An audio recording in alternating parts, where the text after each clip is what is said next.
What's going on, guys? Welcome back to the channel. Today we're going to be starting a full 3-part series on how to build a gaming computer. It's going to include how to pick your PC parts, how to physically build a computer, and also how to install Windows 10. Now, if you're a complete beginner or if you're a younger viewer, trust me when I say it, you're going to be able to build a gaming computer with all the information on YouTube, including this series on my channel. And I know this because when I was 13, I actually learned how to build a gaming PC by myself just off of the plethora of content on this platform. Truly anybody can build a PC, so don't be intimidated. Before we get into it, be sure to subscribe so you don't miss the next 2 parts of this series, and of course smash the like button for the YouTube algorithm. With that said, let's get into it.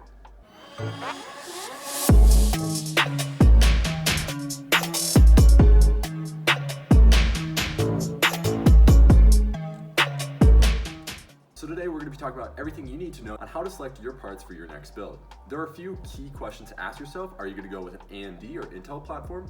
Are you going to be wanting to overclock your computer, which we'll get into that in a little bit? And also, are you going to be going with an NVIDIA GPU or an AMD GPU? And I'll be breaking down every single one of those in this video.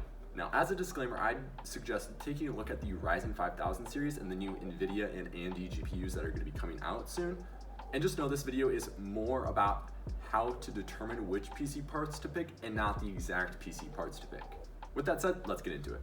For this guide, we're going to be using PC Part Picker, which is, in my opinion, the best way to lay out your computer and see all the information and the best prices from select retailers. So the first thing you're going to need to select is which platform are you going to be going with, the AMD or Intel platform. And I would say for about 95% of you, you're going to want to go with AMD. Currently, they're on the best track to success in the near future.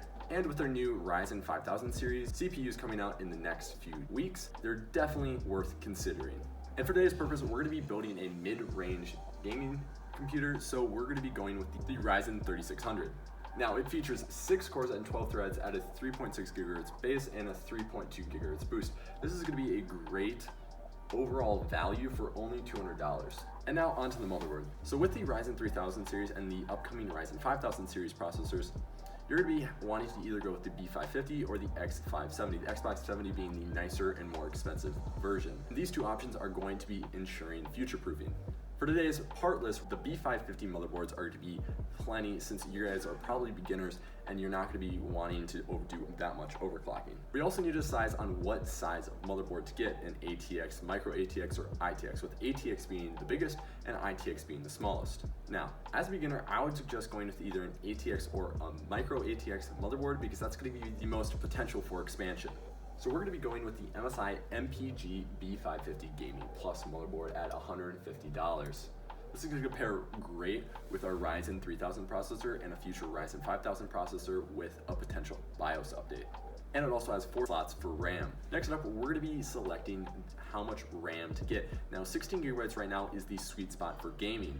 And also, Ryzen CPUs really benefit from faster memory. I personally would recommend not going any lower than 3200 megahertz speed. So if we go into the memory tab in PC Part Picker, you can see there's filters.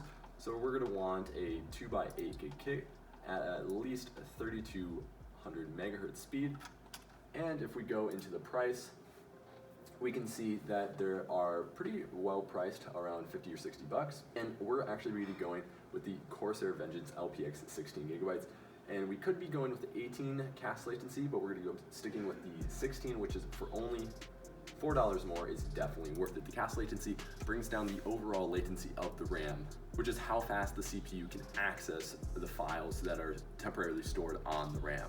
On the storage side of things, I'd recommend not going with a hard drive and instead going with an SSD or NVMe. Hard drives are just too slow nowadays with the next gen consoles coming around, so the game developers will be optimizing games for faster drives.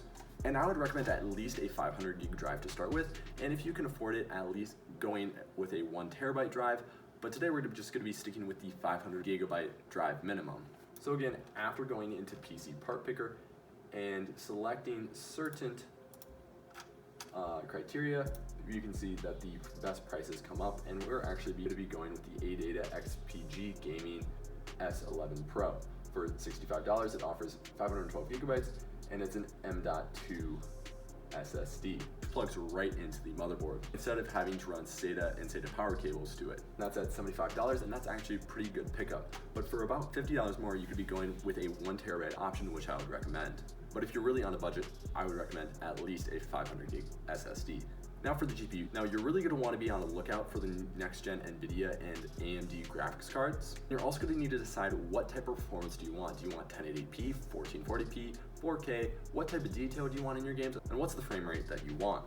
Now, of course, the more money you spend here normally equates to the better graphics card, but there is a mid-range option where it's reasonable. To pair with our Ryzen 3600, I'm going to be going with the RTX 2060, which you should be able to find for just over $330.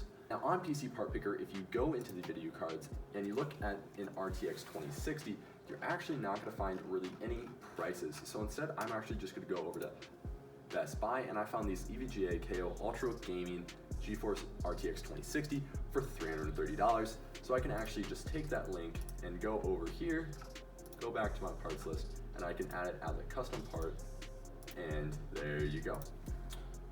It will now add into the total cost of the computer. The RTX 2060 is going to be a pretty good entry-level DLSS and ray tracing graphics card. But again, I would recommend checking out what the newer NVIDIA and AMD GPUs have to offer. And now onto the final two parts of the computer, the case and the power supply.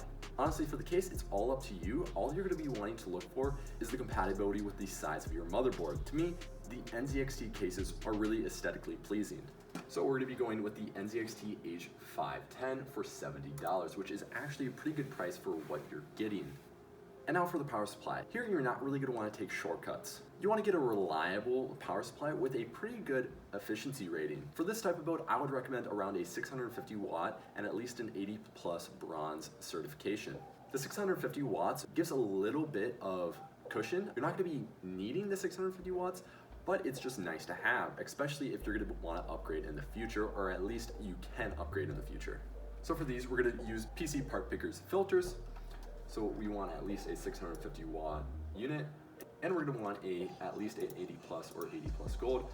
And we're just going to put gold on there just to see if by chance there's a better efficiency rating for a cheaper cost, but it's not.